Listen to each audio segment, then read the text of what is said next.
Assalamualaikum warahmatullahi wabarakatuh. Perkenalkan, nama saya Di Irmayani, kelas FM 18C. Baiklah, pada kali ini saya akan menjelaskan tentang analisis rasio profitabilitas.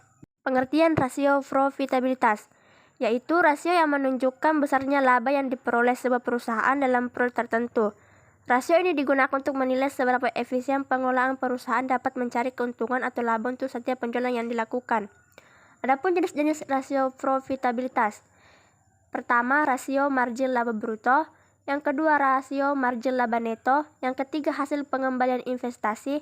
Yang keempat, hasil pengembalian ekuitas. Dan adapun laporan keuangan yang saya pakai yaitu PD Asia Jaya Semarang. Selanjutnya ke perhitungan.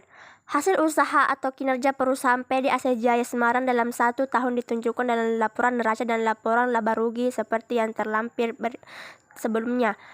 Baiklah, saya akan menghitung rasio-rasio profitabilitas perusahaannya.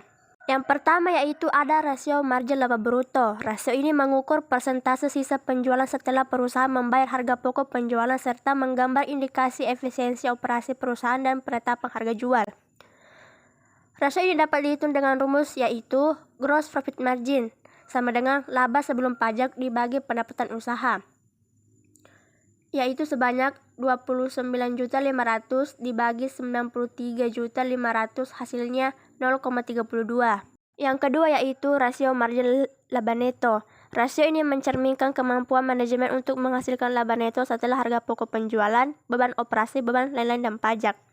Rasio ini dapat dihitung dengan rumus yaitu net profit margin sama dengan laba neto dibagi pendapatan usaha, yaitu sebanyak 14.150.000 dibagi 93.500 sama dengan 0,15. Yang ketiga, hasil pengembalian investasi. Hasil pengembalian investasi menunjukkan produktivitas dari seluruh dana perusahaan, baik modal peminjam maupun modal sendiri. Semakin besar rasio ini semakin baik, demikian pula sebaliknya. Rasio ini dapat dihitung dengan rumus yaitu return on investment sama dengan laba neto dibagi total aktiva, yaitu sebanyak 18.650.000 dibagi 51.250.000 hasilnya 0,36. Yang keempat, hasil pengembalian ekuitas. Rasio ini mengukur laba neto sesudah pajak dengan modal sendiri, sehingga menggambarkan efisiensi pengguna modal sendiri. Semakin tinggi rasio ini, semakin baik, artinya posisi pemilik perusahaan semakin kuat, dan demikian pula sebaliknya.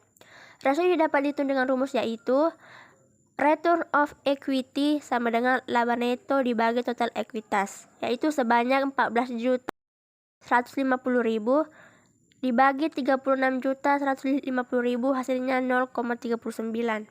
Jadi kesimpulannya, perhitungan rasio profitabilitas dalam analisis kinerja keuangan ini diperlukan untuk pencatatan transaksi keuangan.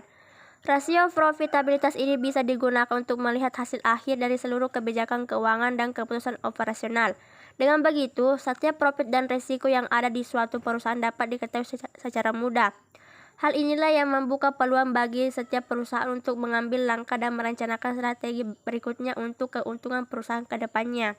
Baiklah, itulah tadi penjelasan saya mengenai analisis rasio profitabilitas. Jika ada kekurangan mohon dimaafkan. Akhir kata, Assalamualaikum warahmatullahi wabarakatuh.